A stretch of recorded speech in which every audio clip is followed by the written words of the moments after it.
I've only seen this in Amsterdam. I'll take a look around. Divine liquid that gives you a burst of emotions. It's so tasty. It's best served cold. I'm gonna have a smart doll. Holovata. Mr. Producer? Wow, did you make this? Yes. Don't film me anymore. Many of my friends thought Chernihiv was far away, but it's just 2 hours from Kiev, or even an hour and a half from the left bank. The road has been restored and is now perfect. Today we're in Chernihiv. I'm Yevhen Sinelnikov, and this is Craft Travels. Hello, Chernihiv.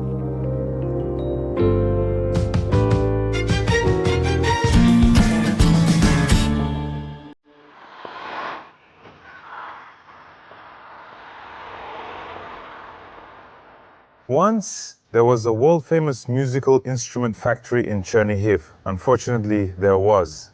But the tradition of making musical instruments here in Chernihiv remains. Let me introduce you. I'm Ihor, a handcrafted musical instrument maker.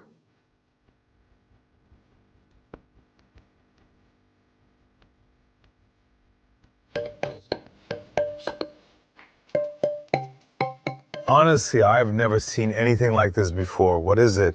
This is a kind of xylophone from the word mixing. It resembles devices used for collecting water, but it plays music. It sounds, yes. Tell me about all this wealth.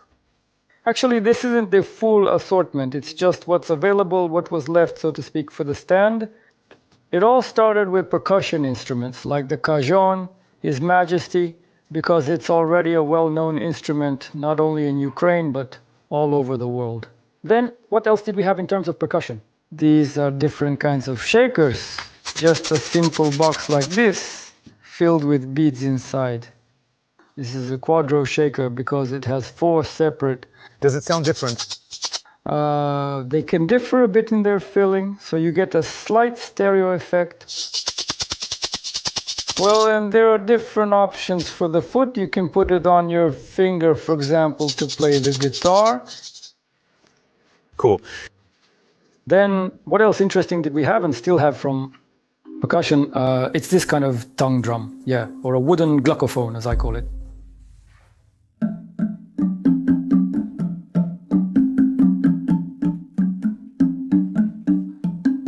Does it sound so cool specifically because it's made of wood? Yes, as it's made of wood, you can feel an African vibe, Malcolm. We also have other percussion instruments that are more traditional, like the ratchet. It's not fully finished yet, but already works.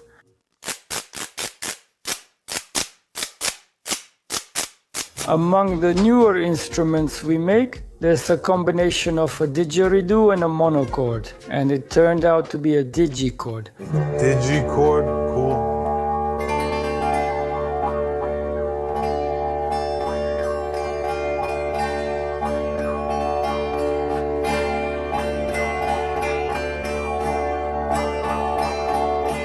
Accordingly, the monochord is already the classic version of the monochord. Why monochord?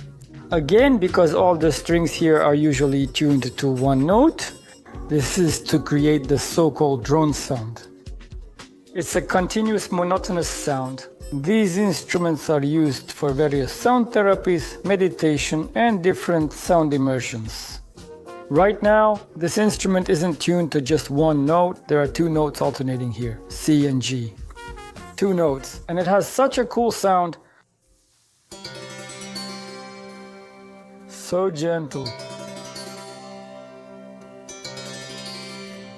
Yes, that's exactly right. And what is this? This is also my own invention. At first, I made the sound of rain, a rain stick. So there are beads inside here as well. It flows inside there. It sounds a bit like something, the noise of the ocean, wind, relaxation, things like that.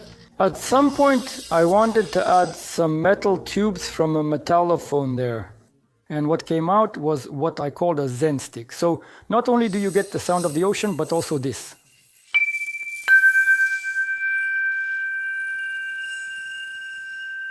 Oh, it really rolls over.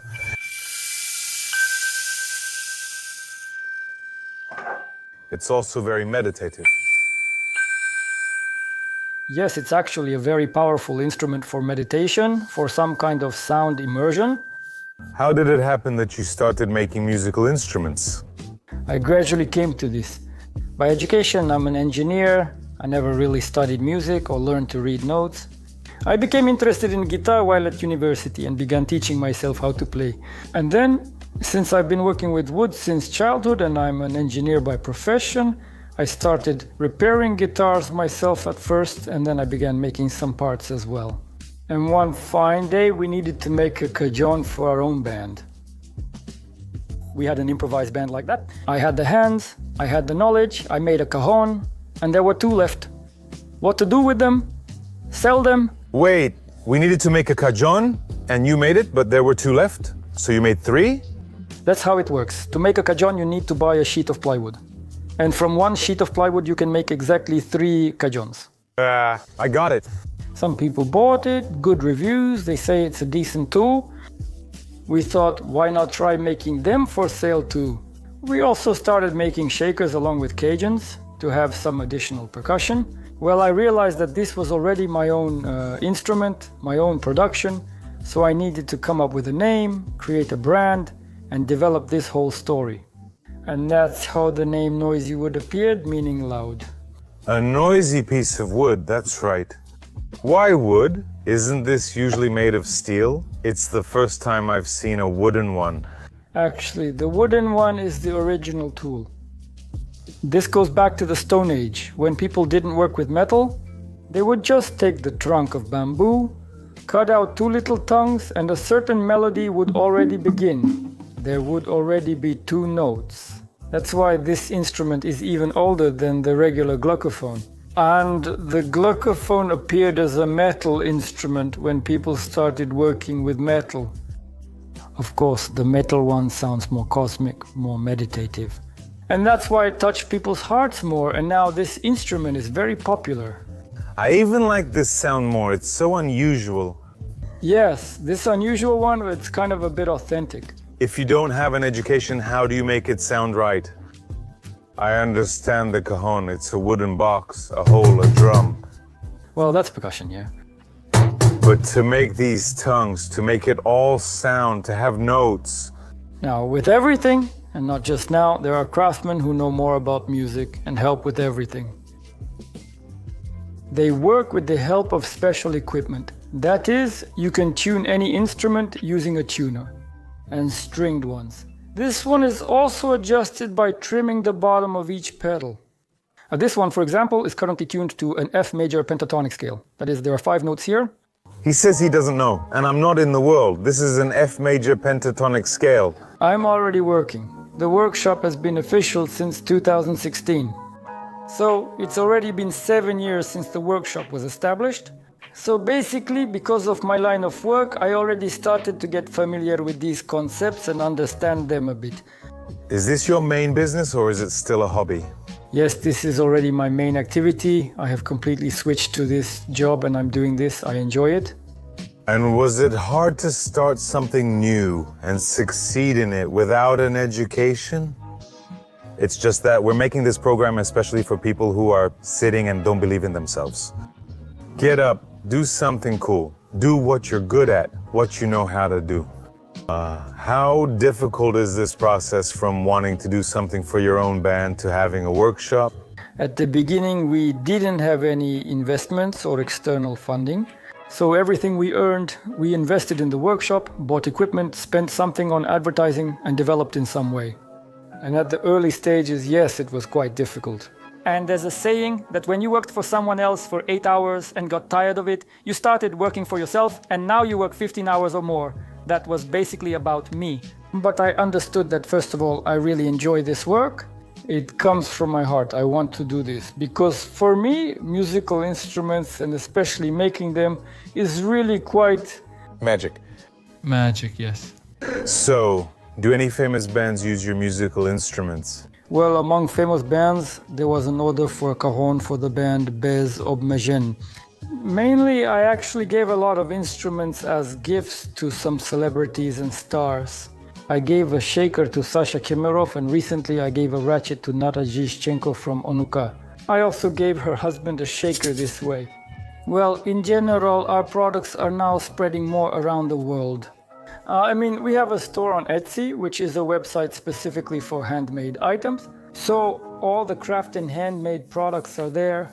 Some people say that if you're making products for abroad, you don't have to put in as much effort. It was bought and that's it. It was shipped. I wouldn't say so. No, is that not right? Well, first of all, craft, handmade, it's a concept where you make something yourself, something individual for a person.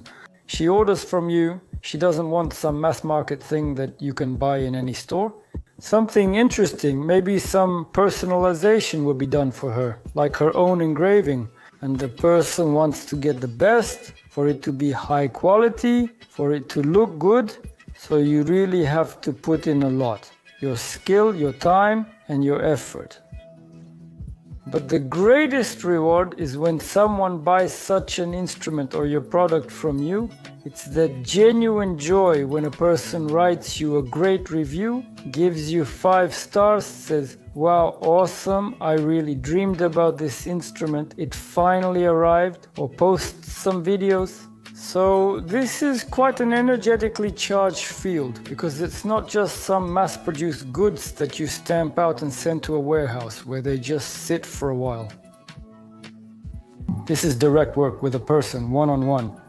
And it's a musical instrument. Either it sounds or it doesn't. That's right. And what about the prices? Tell me, please. How expensive is it? Honestly, I'll tell you, I really want a cajon for myself. A cajon, basically. Now, if you take the standard one, it's about $3,500. Dollars? No, that's in hryvnias. Well, yeah, check it.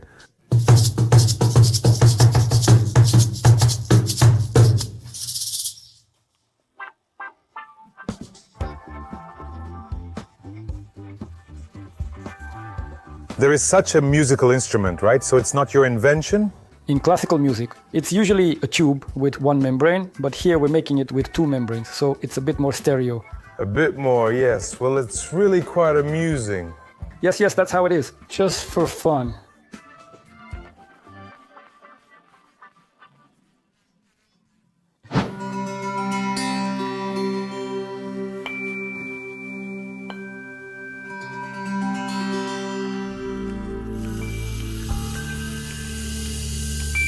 How many different musical instruments do you have in total? The assortment is quite large. I make some things on a regular basis, like small-scale production. Some things were personal orders. If I count the entire range, I think there might be up to 100 items. As I understand it, all of this is unusual. It's not sopilkas, not something familiar. I actually try to put something of myself into every instrument, even if it's a classic cajon. I still try to do something in my own way, so that it has some kind of author's touch. This is mine. Yes, this is a shaker. I'm Dasha. I'm Tetiana. We're making motankas. What is a motanka and what is it for? A motanka is a family talisman. Since ancient times, for as long as humanity has existed, motankas have existed too. The toy used to be simple and ordinary, but nowadays it looks much more presentable and beautiful. A family talisman, you say? A family talisman. I always thought it was just a toy for kids. It can be a toy for kids, but it can also be passed down from mother to daughter. They always made them for weddings, these Motanka dolls. They were passed down to the daughter, and the daughter passed them on to her children. And well, if I may say, we have towels that have been preserved for many, many years. My grandmother embroidered them in the 1930s and some in the 1950s, so we laid them out here. When I started making Motanka dolls, my mother said, "Take it and cut it without mercy." How could I possibly cut it? And for half a year, I tried to somehow start holding it in my hands. There were 2 identical towels, one for my mother and one for my godmother. These dolls originated from those towels. And look, we haven't washed it for about 50 years. That's how it was kept in my grandmother's chest. And this towel ended up in the church. And it served there for 43 years. It hung there nice and clean like this. You wouldn't even guess that it... Yes. This one was at home, this clean, nice starched one. And this one is from the church, so we... Yeah, this Motanka doll, right? Yes. This one is a regular one, and this one too, an angel, one for holidays, one for every day. Is there nothing like that here? This is a protective charm that Dasha and I were learning to make. One day she said, "Mom, I want to make Motanka dolls." And you could say she didn't even know how to sew on a button. I still don't know how. Then please tell me, how did it happen that you decided to start making Motanka dolls? You just woke up like, I'll start making Motanka dolls? She came to her mom and said, "Mom, our kids need a workshop." She works with little children. And she came, and at first she almost didn't. Despite my ongoing struggles, I still... Now we'll make such a little angel together, and you'll see how yours turns out. How will mine turn out, right? Yes, we learned to tie knots. She said, "I thought it would be easy, but it took half a day. We made something." How do you turn this into a business? How do you make money from this? It was all a very gradual process. My mom made them for many years. Well, at first she was learning, and then these dolls went to friends, and through friends to someone else. As gifts. But the time has come when I see that these dolls don't belong at home. These dolls need to be shown to the world. There were 53 standing, and they didn't bother my husband. Though few in number, these dolls had to be shared with the world. It was an inner calling, a feeling that had to be expressed. Whenever I'm asked what a Motanka is, I tell people that a Motanka isn't about the eyes. And a Motanka isn't about perception. You know, what we see isn't a visual thing. It's about the inside. Some people appreciate Motanka, saying it's cool and great. There are people who say, well, we've had a few cases like that it's something, well, kind of mysterious. Well, yes. Yes, a voodoo doll now. But that's not what this is about. How can it be a voodoo doll? Well, excuse me for saying this. If a mother makes this doll in prayer, if a mother makes this doll with good intentions, right? And now, well, what can I say? In general, the Motanka has already reached such a level that now I can even put Motankas on the same level as icons. It was like that before as well. They always stood next to the icon. This is a holy image. It's something that's passed down from generation to generation. When my mom and I were getting ready to come to you today, I said, Mom, today isn't about us. It's not about grandma who's embroidering right now. Today is about our whole family line. Well, to put it very simply, you and I, we are the horizon. Those above are those who haven't been born yet. Those below are those who have passed away. But what else can I say? Motanka is alive. This is business, right? For today, yes. But you still say that you start each Motanka with a prayer. Well, I mean, you could have hired Filipinos to make them in batches of millions. No, you do it by hand, embroidery, prayer. They don't want to, they refuse. Do the Filipinos refuse? Our girls refuse. My beads, I can roll a twist here, look, like this. They are at the bottom. Now they're being sold, so they're strong. Wow, so they're different. And so they make me a little twist. They make beads, but nothing more. No, I won't, I can't. But how can they do it? They can't, they don't want to. Because it's a huge responsibility. I can't, no, it won't happen. Nothing will come of it. She initially wondered if everyone could paint icons, but then decided against it. Instead, she suggested making Motanka dolls. I'm still afraid of that responsibility, and that's the truth. Because I understand that once you start making them, you don't have the right to stop. You don't have the right to tell them that you can't. For people, for me, for example, Motanka was, well, a toy. But for you, it's really something special. Yes, it's our life. Really, like an icon, right? Well, yeah. Here is a classic Motanka doll with a cross. This is classic with a cross. So that no one moves in, no one's sold, and no one gets harmed. That's why crosses, or sometimes no face at all, were made. It's harder for us to wrap the cross here.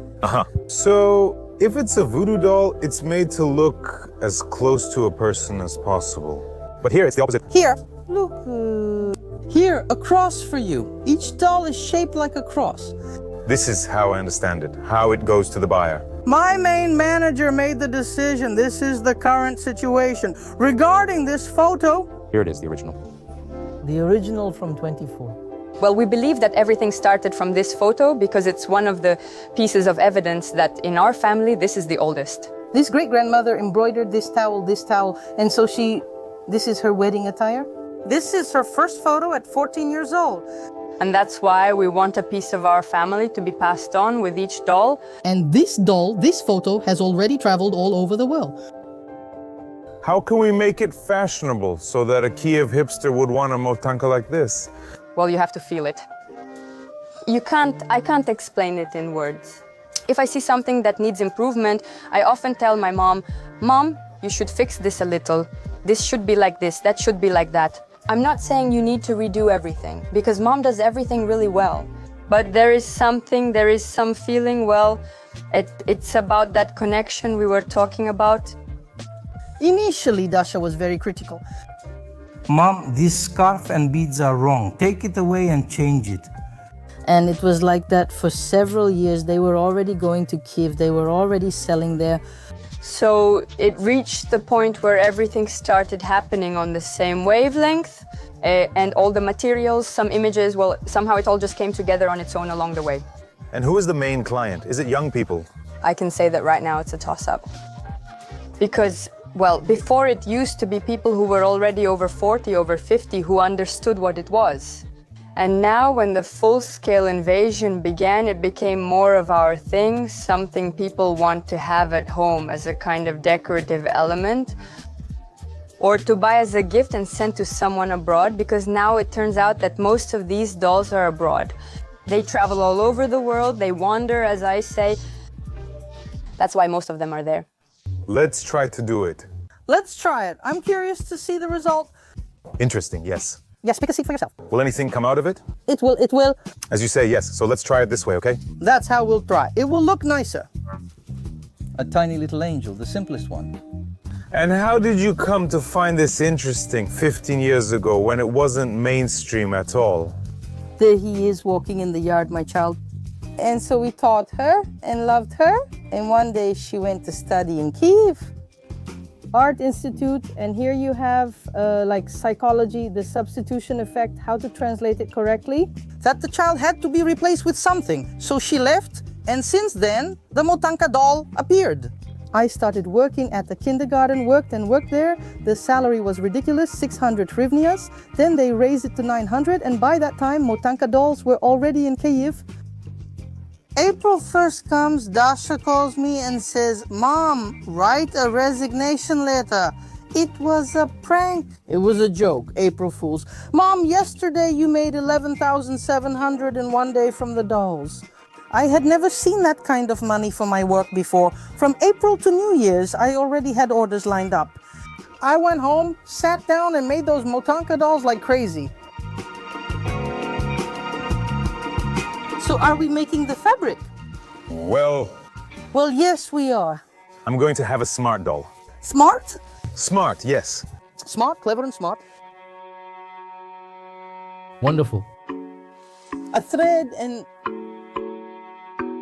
one handle, and it folded like a sleeve, and the other handle.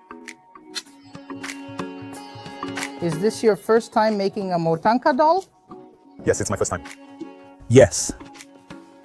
A few times around the girl's waist, then a gentle cross, wings in half. A little triangle. Fold the triangle in half and make small pleats. Hop, hop, hop. Soon you'll be able to do it yourself. And then you tie 1, 2, and 3. It's very simple. You put it to your neck, wrap it around your neck one way, then the other. Tie it. Now let's fix the wings. Let's put on some lipstick. All right. We wind it for happiness, for joy, for good. And the main thing we ask for is victory. Yes, Mr. Producer. Wow, that's something. Did you do this? I don't believe it. Some people, clients who ordered several dolls just to hang them. Not just, but to hang them in their car as a talisman. So if you hang it up yourself. Yes, we're modern, we don't have icons in our cars, we have Motankas. Yes, that's how it should be, because it shouldn't just be sitting somewhere in a grandma's closet. It should travel the world for all to see. A Motanka can take any form. What matters is the meaning imbued within it.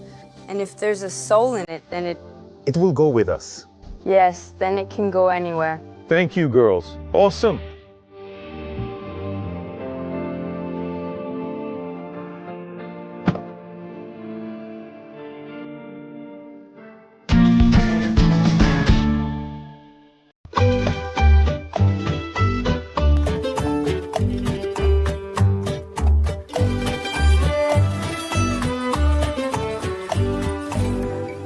I'm Boris, I make craft wine. Hi, I'm Yevon. I plan to create a film about craft wine. You're welcome. As I understand it, you have the northernmost winery. The one that's officially registered is probably the northernmost. So what's the matter? Usually wine comes from the south. Odessa, Crimea, and Mykolaiv are known for grapes, but we're in the north of the country, where it's less common. Are there any problems with the grapes? Do they get enough sun? There's enough sun for certain varieties. But in general, there are some issues because you need to cover it for the winter and uncover it after winter. Now we're trying not to cover this grapevine. We're watching to see how it will feel and behave. How did it happen that you decided to start making wine in the north? Everything starts as a hobby. Because I had an empty space and didn't know how to fill it. I decided to plant grapes. I planted a lot of varieties to understand which grape would feel best in the north of our country. I'm going to show off my knowledge a bit now. So, you have a unique terroir? In some ways, it is unique because there was sand here. And we prepared the soil so that grapes could grow, since the soil here is alluvial. Still, your wine is unique because there's nothing like it around here. A river is not the sea, it's a different climate, snow in the winter, and many other things like that which affect this terroir. Ha ha ha ha. So it turns out that you are a unique wine? I think that any wine is unique. It depends on who makes it. It's unique solely due to its northern location. How much time has passed since you tried to grow something for yourself? That occurred from 2013 to 2015. And then there were a lot of changes. We were constantly changing because no one knows how to grow things here. Well, maybe they do know how to grow things. What will be best? Only time will tell, because you can only harvest the first grapes about 3 years after planting the vine. You have to taste it to understand, right? Yes, Who's driving? 100%.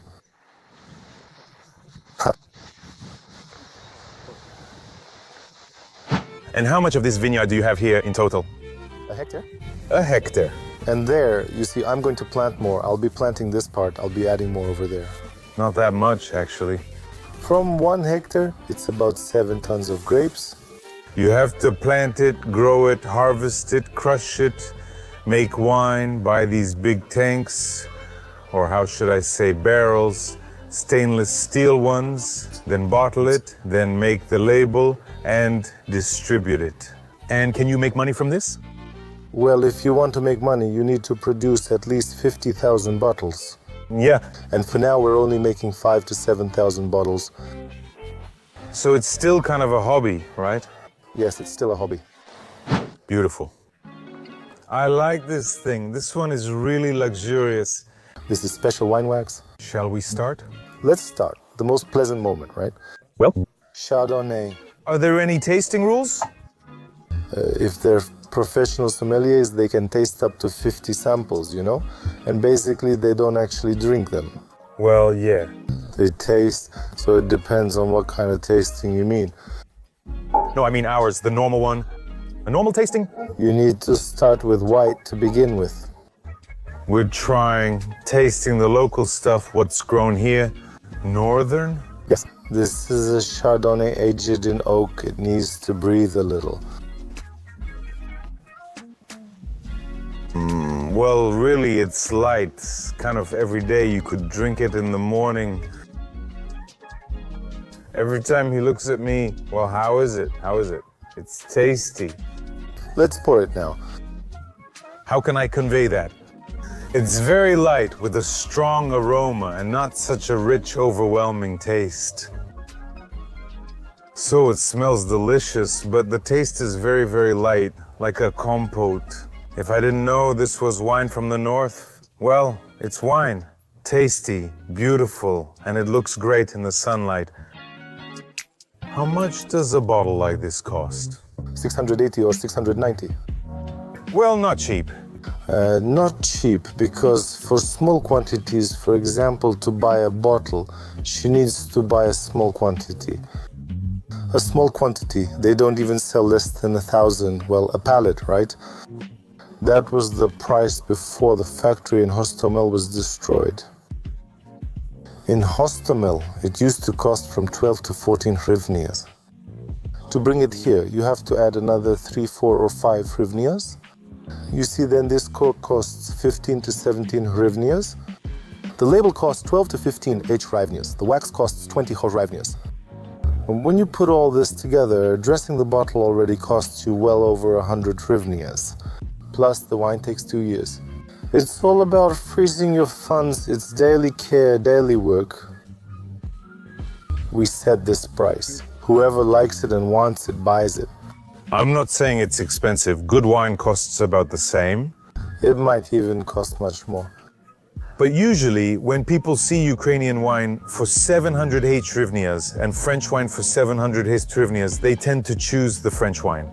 Yes, let them take it, you know, they can take the French one, then come back to the Ukrainian one and compare. Or you can do it, buy 2 wines and compare them. And only by comparing will your taste preferences be formed. Let's move on to the second round of our negotiations and tasting. Rosé wine, Cabernet Franc. Is this the one that's a single varietal? Yes. Not much of it was made, just maybe 500 bottles or so. That's really not much at all. Yes. And where is it sold? WINETIME. Good wine. Yeah, so basically any expensive wines. Those who know about quality. I think so. Our compatriots are already starting to understand quality. They taste and savor a lot, and they analyze. I think that's very, very powerful. Actually, I used to think that rosé was all about France, that it was specifically French. Yes, that's the origin of Colombelle. It was bottled about a month or a month and a half ago. It's already had some time to rest in the bottle. It's best to serve it chilled. It's so tasty. And basically it will go well with different dishes. Super. This is my wine. I really love it. It's both dry and sweet, rich, and the aroma is so fragrant. It's great. See, you're answering your own question about which one is better, right? We're already getting to the point where we've only tasted 2 samples and you said, yeah, this is mine. I like this one. This one says limited edition on it. That's it. You can already choose it. And this is Northern Pinot Noir, and this one is an exclusive from the south. There's a small plot there, a very small one, about 500 bottles, 400 bottles. And there were only 80 bottles of these. 80 bottles? Well, yes, that's right. That's from 2020, just that.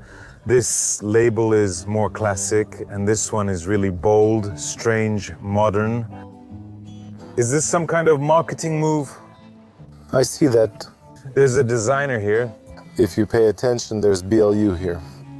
The letters BLU, this one, that's BLU. He's the main character of this whole group. So this group was created by my daughter. She's studying to be an animator. She had this assignment and she came up with this group. Each of them here has what's it called, and I just had the idea to go against everything because this is limited edition, that's what we called it, this is blue. And I decided to make this kind of label. Well, that's exactly why I remembered it at Good Wine that time, because it's not like the others. It just breaks the moment, you know. French wines, they have castles, chateaus. Italian ones are like that. There are so many different labels. And we decided to use her work as the basis. And how is it going against the flow? Did it work? They took everything apart faster than we thought. Why? Because what you said, it's unusual at first. And you want to take it as a gift, right? And a lot of the people who took it, who bought it, they didn't even think about what's inside, what it's like. They took it just because of the label. That's when the red started. Yes. In the wine business, what's more important, marketing or quality? Yes, I think both are very important. Because you can put a pearl in a bottle, but it will look like nothing. So for it to succeed, do you need both components? Yes, you need to work towards that so it's pleasant to hold in your hands, and then it's pleasant to pour into a glass and taste it. Oh, and I'm already starting to feel that it's really not as easy as I thought. It smells like tomatoes. It can evoke different associations for everyone, so it needs to breathe a little. It will be berry-like when... Oh, with berries, yes. It will be berry-like. Don't film me anymore. So it's a light, pleasant wine, something to enjoy slowly over dinner. We just tasted a northern sample of Pinot Noir, now we'll have a southern sample of Pinot Noir. The grape variety is the same. This one smells different. Such a color. Wow, it really is so rich. This is the north and this is the south. They're even different in colors, see? This one is richer. So if you want something light, you should go for the northern one. But if you want something richer, to drink a little but really savor it, then go for the southern one. Dimochka, the northern one is for you.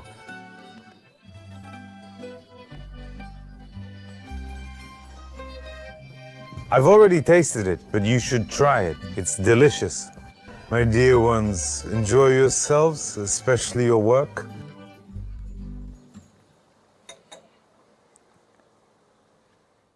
And we'll say goodbye for a little while.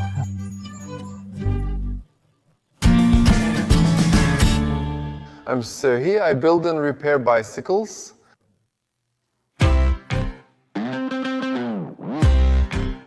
Live your life.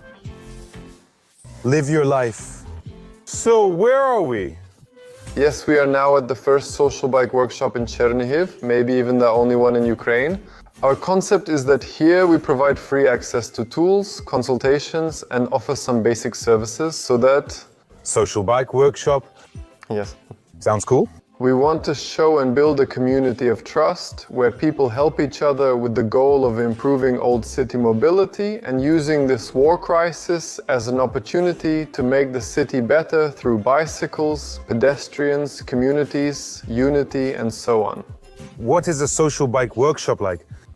It means that here you can get a lot of things for free and you can come and help someone else. Here we repair free bicycles that we receive from partners in Europe so that we can then give them to volunteers, social workers, and medical workers. In other words, to help those who help others. But our main mission is to motivate city residents to use bicycles as their primary means of transportation. Because Kyiv is very close by and it's an example of poor mobility and city planning, we don't want to live in a monster city. We love Chernihiv, pedestrian-friendly, slow-paced, comfortable, and safe. This is our active resistance against the increasing automobilization currently overtaking Ukrainian cities. So I can, and this is my bike, I come here and say, I have some kind of problem and they'll help me here, give me some advice? Yes, including that. We can't provide some parts for free, but we can teach you how to do it yourself. So the idea is to reinvent this culture of servicing and using bicycles so that people use well-maintained bikes, they're safe, and they're in the city. And this is where we build and repair this community. It sounds so cool. Building a community. So this is a hub for people who ride. Including that, and it's also a pedestrian center, a pedestrian hub. We are on the only pedestrian street in Chernihiv, and also our global dream and idea is to have more streets like this. This is a global practice which is still not understood by our officials and politicians, but we are showing how much demand there can be for such spaces, how effective and active they can be, where people feel comfortable and safe. And these are like engines of the economy, social capital, and so on and so on. And this is right now, well, when else if not now to do this? When there was a lot of destruction in Chernihiv, we went through a period without public transport. Everyone remembered that there are bicycles, and we want to use this moment to encourage them even more and get more people to switch to bicycles. Come with me, I want to show you something.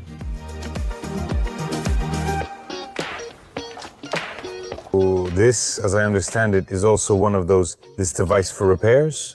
This is the bike service station or self-service stand available here 24/7. Here you have a basic set of tools so you can service your bike yourself. And also, when there are any questions or difficult tasks, we help and give advice so that kids and adults can do it themselves. So it's kind of a local economy. Bikes need to be maintained on the go and people need to use them. Because the usual story is when a bike doesn't work, it's just sitting somewhere in the garage. Well, it's just lying there. Yes, but it should be in the city, it should be useful, and it should be helping to improve things right now. Hi, can I distract you for a moment? What are you doing? Take the old ones down and put up new ones. How did you learn about this, and what are your overall thoughts on its presence here? I feel good about it. It's just a pity that they broke the pump now to inflate. Well, we'll fix it. Actually, at first I thought it would cost money, but then I tried it. It's cool that you came. Is everything here? Literally all the keys and a multi-tool. You stop by sometimes, right? I see you don't even have your own keys. We used to ride and had a little bag on the back, so all the keys would be there. Now everything is convenient. Please tell me, what is this? Yes, this is a mobile bike workshop. This is a frame bike of the German brand XYZ Cargo, of which there are 3 in Chernihiv. We know the inventors, they were in Chernihiv, they brought a disassembled kit and taught us how to assemble it. So what's the point, what's the concept? This is a bicycle built without welding, only from aluminum square profiles, and it can be assembled anywhere using only hand tools, that is bolts, washers, nuts. Disassembled, assembled. The idea is that bicycles should be made locally and for local needs. It's an open design, it can be modified for specific requests. We had the idea that as a mobile bike workshop, we sometimes want to go to different city events, bike rides and so on. And here we can fit all our tools, the bike stand and wrenches. And on this platform, there will also be a shield made from recycled plastic, like a countertop, so that it's more comfortable to service the bike. So is this a bike truck? Yes, among other things. And there are 3 of them in Chernihiv. One is used by animal volunteers, delivering food for animals. One helps volunteers restore historical buildings in Chernihiv, and one is used by us as a bike workshop. But we had such agreements that based at Chernihiv Polytechnic, we can come up with our own designs, we can improve them, and we can share our ideas with the inventors. And basically, this is the principle of an open community, open design. And the potential of this invention is simply incredible. So you mean that now it's like they XYZ Cargo, but you were given this technology, and you could say there will be a Chernihiv cargo bike? Yes, most likely it will have a name with some kind of prefix. We don't want to claim... XYZ Chernihiv Cargo. Yes, for example. But we've already built such relationships that people are ready to share technologies with us, ready to share some secrets, because the entire world is fundamentally interested in developing sustainable mobility. The cycling community is generally very friendly and open, which we appreciate as we share the same values. And here, besides repairing bicycles, we're also gradually fixing up the street.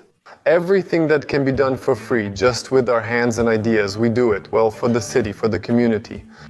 It's also electric, right? Yes, it has a motor wheel and a battery. It has a regular mechanical drive and an 8-speed cassette. The battery allows it to carry up to 120 kilos of cargo, excluding the rider's weight. Yes, you can turn on the assistant. 120 kilograms? Yes. Is it really a truck? Well, that's right, and it's a zero-emission truck. Safe for all other city residents. You can give me a ride, I'm 118. Get in. Why do you need it? This is the road to a better city. A friendly city, pedestrian, bicycle-friendly, and actually I'm the head of the public organization EcoMisto, and this is our vision and mission, to create events, spaces and a community. That's why we're on a pedestrian street, we're greening it, renovating it, and we're developing a community of cyclists and eco-conscious people. And this is a super cool and super motivated community that can change the city. Here, I think the speed is programmatically limited to 30 kilometers per hour for safety reasons. But in general, as much as your leg strength allows you, well, I think you can accelerate up to 40 going downhill, but it's not very safe. We still recommend riding at a speed of 25 to 30 kilometers per hour. Listen, I thought it would be uncomfortable, not maneuverable, you know? Everything is comfortable. Just look, it turns everything. Yeah, everything here is really cool. You just need to do a little brake adjustment once every 6 months. These are rotor brakes, and they need to work synchronously so you don't have... Yeah, so it doesn't tilt to one side. That's why it's stable when turning. We've tested it, everyone had a ride. And how much does it cost, if you don't mind me asking? The price on the manufacturer's website is 3,200 euros. 3,200 euros? Yes, but for Ukraine they are ready to offer very big discounts. However, we haven't calculated our version yet. I think that with local materials... It will be cheaper for us. 3,200 euros. That's... Half of the price is the engine and the battery.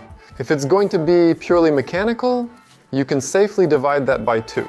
And if it's also made from our local materials and local labor hours, I think it will be even cheaper because they should be affordable. For there to be many of them, they need to be affordable. Well, yes. I'll make a round. I've only seen these in Amsterdam where they are common. Everyone uses them for transportation, including kids and cargo. But to see something like this here, it's... Chernihiv is the new Amsterdam. We have a lot of used bicycles. People send them to us. The ones that were confiscated from the streets of Amsterdam, we repair them and give them out for free to volunteers and social workers. So for free? Yes. If you help others have a need for mobility and want to use a bicycle, you can get a bicycle. In Chernihiv we have this option, and in a year we distributed about 500 bicycles this way. Wow! We were supported by many partners. There is a nationwide company called Bikes for Ukraine. Chernihiv is one of the founding cities, and we are among the founders of this company. And we receive such humanitarian bicycles from different cities in Europe, used ones, sometimes donated by people, sometimes confiscated by the police from the streets, from Amsterdam, from Copenhagen, where they are simply abandoned. We service them in the bike workshop, replace the transmission, adjust the brakes, and hand them out. Did you do it? Yes, great, and I did it myself. Give me 5. Good job. I'm Stanislav and I make accessories for coffee shops. How's it going? So I'm opening a coffee shop in Hostimo, and the manager comes to me and says, look, you can buy Italian stuff, all those things, or you can get ours. It's just as good in quality, but cheaper. So I came to find out, is it really not worse in quality? It's not worse at all. We've been producing our products for almost 7 years, since about 2016. And in 2018, we somehow went to an exhibition in Italy. My colleague and I went to a meeting with a really cool company. We brought a sample of our tempera. It's like this. A press for ground coffee? They look at it and say, but this is just like ours in terms of quality. And I have a great manager friend. He says, no, this is better than yours. All right, then why is it cheaper? We have some Ukrainian raw materials, for example, the same handles. We make them in Chernihiv from Ukrainian wood. We paint them here on site. And still, there is an opportunity to include less production in the cost price. All the boxes say, proudly made in Chernihiv. Why? If you are competing with global brands, you put Chernihiv on your box. Maybe you shouldn't have done that? Maybe you shouldn't have done that 6 years ago. But now it needs to be done. We need people to know about us. We need people to know about us in the world markets. We need people in other countries to know about us. First of all, we need people to know that this was made in Ukraine by Ukrainians themselves. Because sometimes when people receive a product that only has the brand name, no one really reads the label where it says it was made by a company in Chernihiv or that the expiration date is unlimited. People just don't read that. They just take the box and look at it. After the invasion began, after we resumed production in April of 2022, Production was affected, right? production was not affected, but we were able to restore all processes.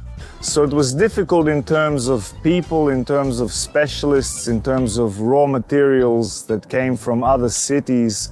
And you know, the city of Chernihiv without a bridge is very... Well, yes, that's how it was. Yeah, that's right.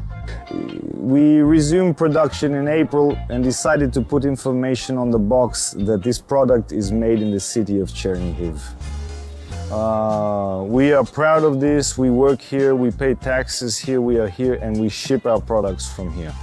And where do you ship to? Is it within Ukraine or worldwide? Because everything's written in English after all. We ship all over Ukraine. We have clients in every region of Ukraine. We work with coffee companies, distributors, and online stores. What are coffee shop accessories anyway? Accessories that are used for making coffee professionally in coffee shops and establishments, in some cases at home. These are tampers, mats, brushes, distributors, pitchers, knockboxes, and rinsers. So maybe all these words are new and unfamiliar to you, but it's impossible without these. Without this, a coffee shop can't exist nowadays. Milk pitchers, funnels, different kettles. We have about 250 stock-keeping unit items in our price list. 250 items? Varieties, yes. Well, that's quite a lot. Yes. About 95% we produce in Ukraine, in Chernihiv. For example, a desk mat, you need to have a mold. We have it. 5 years ago, we made a mold. But we don't have a machine that pours. It weighs 13 tons. There are companies that provide services. They simply cast the product in our mold using our material. We consider this a Ukrainian product, and we have good reason to. Well, yeah. What needs to be done, not only to make it high quality, but also to find that client, to capture the whole market so that everyone in coffee shops now knows what VD coffee is? In Ukraine, right? First of all, these are demands on yourself. Demands on yourself, on the product, on employees, on all the processes that happen around creating the product. That is, there are no things you can ignore. You need to pay attention to everything and at every stage. We have prototypes that sometimes sit on the shelves for 2 or 3 years waiting for their time. We take them out later and refine them. Some new materials have appeared, production technologies have changed, and some raw materials have become cheaper. At the same time, we constantly have about 5 to 7 new products in development. We try new materials, we try new designs, new boxes, new functionality, things like that, things we're working on. We look at other fields, other industries, and find some highlights that we can bring here. Were there any secrets there? I don't know, marketing ones? In 2016, we said that our first batch of tampers was Italian. Everyone in Ukraine believed that they were Italian. They weren't branded. Then we put a brand on them, registered the brand. People thought it was an Italian brand, actually. After 2 months, we already started saying that this is Chernihiv, that this is Chernihiv production. But we made the first batch in 2016, we tried it. It turned out to be very high quality. We brought it to Kyiv and offered it to our partners. Where did you get it? Italian. We believed that we could. I'm just starting this business, just getting into it, so it's actually interesting to me. I know there's a tamper like this with a handle, there's a flat one, and this is a distributor. There's a distributor, there's a push tamper, which is also flat, with a base, so it can rest fully on the portafilter. By the way, what about your competitors? There are companies in Ukraine that also produce products, but no one offers such a wide range. There are people who make tempers, but I don't call them competitors, I call them colleagues.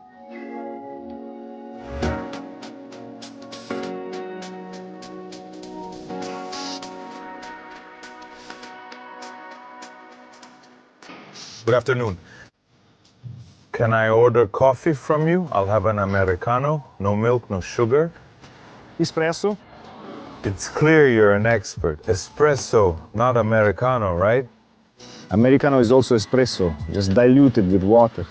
2 espressos. No filters. I know everyone says it's tasty. I love coffee, but filters aren't for me. There's too much caffeine in it, I already know. That's right. So tell me, girls, is this a good thing? It's a good thing. And why? Because it's ours. And it's no worse than Italian? Well, go ahead then. Accessories for coffee shops. This, obviously, this, by the way, is a mat. This is our mat. Yeah, VD Coffee. That's a sign that this is a good coffee shop. Thank you. When they serve water with coffee, that's how it should be. Thank you. Girls, could you please make one more for him? He'll have a cappuccino. And you, Dimochik, get a close-up. Make it look nice.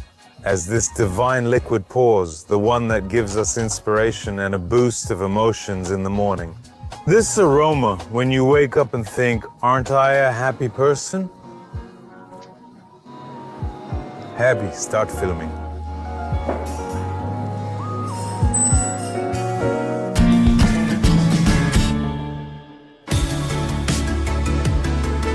Thank you.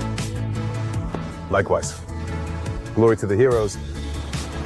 That's what Chernihiv craft is like. And I'll see you in the next episode.